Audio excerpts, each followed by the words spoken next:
Bonjour, la paracha que nous lisons ce Shabbat et que nous lisons depuis le début de la semaine, lundi, jeudi matin, est la paracha Nasso.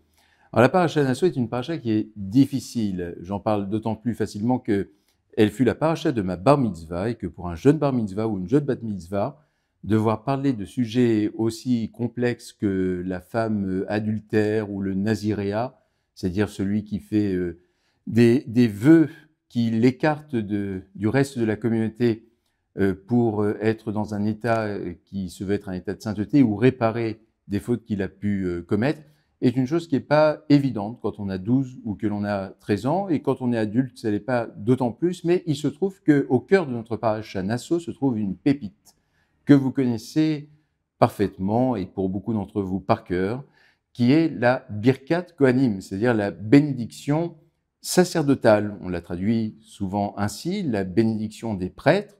On dit également souvent la triple bénédiction, en tout cas la bénédiction par laquelle, jadis, à l'époque du temple de Jérusalem, les Kohanim, les prêtres, bénissaient la communauté. Tout cela est resté comme un vestige aujourd'hui, puisque de toute façon, cette Birkat Kohanim se trouve dans la prière de la Hamida. Vous l'entendez lorsque vous venez le vendredi soir à l'office, l'un des rabbins va prononcer la Birkat Kohanim sur l'ensemble de la communauté, souvent en prenant son talit, en prenant son châle de prière et en enveloppant la communauté d'une façon symbolique par ce geste.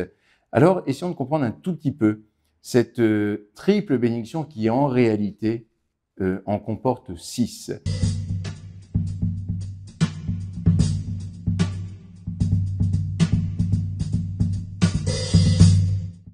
C'est une bénédiction qui commence de la façon suivante. Voici que Vaïdaber Adonai el Moshe est mort, Dieu parle à Moïse en lui disant « Daber el Aaron ve'el banav les morts » parle à Aaron et à ses enfants en lui disant « Ko tevarechu et bene Israël amor lahem » Voici comment vous bénirez les enfants d'Israël en leur disant.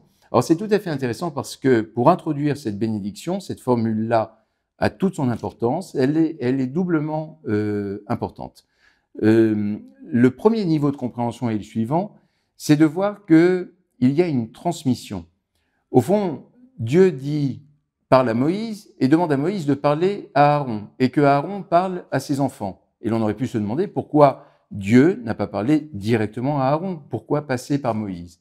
Et nos sages nous enseignent qu'il y a là un symbole de transmission et que cette bénédiction doit être une bénédiction pérenne qui s'enseigne de génération en génération, en tout cas pour les Kohanim. Et puis la deuxième entrée que l'on peut comprendre de cette Birkat Kohanim, de cette bénédiction sacerdotale, c'est la suivante, c'est qu'il s'agit ici de bénir, mais tout cela est codifié. Il est dit très clairement « Ko tevarechu » voici comment ils béniront. C'est-à-dire que l'on pourrait imaginer que la bénédiction est un élan spontané. Lorsque l'on a envie de bénir nos enfants, lorsque l'on veut bénir une personne, lorsque l'on veut bénir un moment qui nous réunit, et pourtant l'on nous dit il y a des codes, il y a des façons de procéder. On ne peut pas bénir n'importe comment car la bénédiction, au fond, n'est pas un super pouvoir. Nous n'avons pas ce pouvoir de bénir directement quelqu'un d'autre, mais nous implorons la bénédiction de Dieu sur quelqu'un. Et puisque nous sommes dépositaires en quelque sorte de cette bénédiction divine, au moment où nous allons appeler cette bénédiction sur quelqu'un, eh bien, il faut le faire d'une façon qui soit totalement codifiée et qui réponde à une exigence qui est là une exigence divine. Alors, triple bénédiction, puisqu'elle commence ainsi, « Yevarerecha Adonai ve'ishmerecha » que Dieu te bénisse, ve'ishmerecha, et qu'il te garde, qu'il te protège. Il y a une interprétation que j'aime beaucoup par rapport à cette première bénédiction dont vous comprenez tout de suite qu'elle est double en réalité, qu'il te bénisse et qu'il te protège. Et certains de nos sages nous disent la chose suivante, c'est que Dieu nous bénit et immédiatement après, il nous protège. Mais s'il nous bénit, nous sommes déjà protégés en quelque sorte. Non. Il nous a enseigné la chose suivante, c'est que Dieu nous protège de sa propre bénédiction.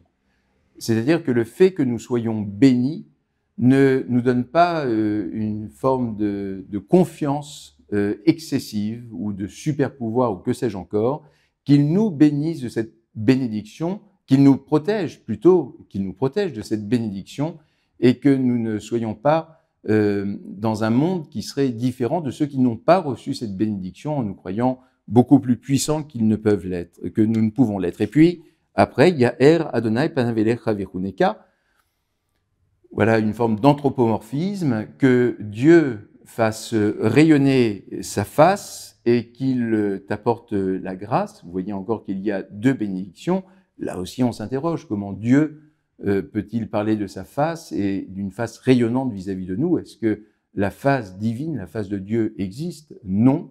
Mais il y a ici cette idée d'une proximité vis-à-vis du peuple d'Israël, un peu comme un parent pourrait regarder son enfant et le regarderait avec infiniment de haine, avec infiniment de grâce et avec infiniment de bienveillance. Et puis enfin, dernière bénédiction, Yissa Adonai Panavelecha Veyasem Lecha Shalom. Une fois encore, nous avons l'idée de la face divine qui élève sa face vers toi.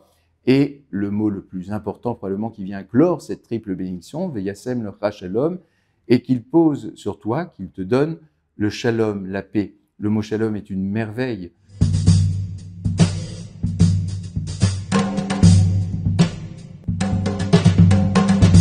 Shalom, ça vient d'une racine hébraïque, shin, lamed, même, shalem, qui veut dire ce qui est complet, ce qui est entier, ce qui est achevé.